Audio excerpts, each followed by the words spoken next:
आता सोशल मीडियावरती मध्ये एक रील आपण बोलायचे बोलत होता, एक व्हायरल झाली होती की पुण्यात सगळा गोड पदार्थ कुठला मिळतो, चितळ्यांकडे मिळतो का कालबाईमध्ये मिळतो, तर तो माणूस म्हणतो बेडेकरांकडे मिळतो. सो हे जे ट्रोलिंग असतं तुमचं एवढं जे कष्ट असतात, एक 75 वर्षांची तुमची लिगसी आहे, तर ते हर्ट होतं कधी कधी, काय वाटतं त्या ट्रोलिंगबद्दल?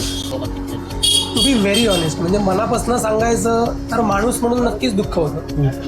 कारण की 75 वर्ष जेव्हा एखादा ब्रँड नावाजला जातो म्हणजे त्यांनी नक्कीच काहीतरी चांगलं केलं ज्याच्यामुळे आज त्यांचं एवढं नाव झालं. आणि तुम्ही तुमच्या वैयक्तिक व्ह्यूजसाठी किंवा त्याच्यातलं तुम्ही काय उत्पन्न कमवत असाल, जे काय समोरच्याला खाली दाखवून जे तुम्ही स्वतःचं कौतुक आणि वाहवाही करून घेता, ते समवेअर मला योग्य वाटत नाही. पण दॅट डझंट स्टॉप अस. म्हणजे त्यांनी त्या माणसाने रील केली म्हणून माझ्या दृढ स्वभावावर काही परिणाम झाला तर तसं नाही.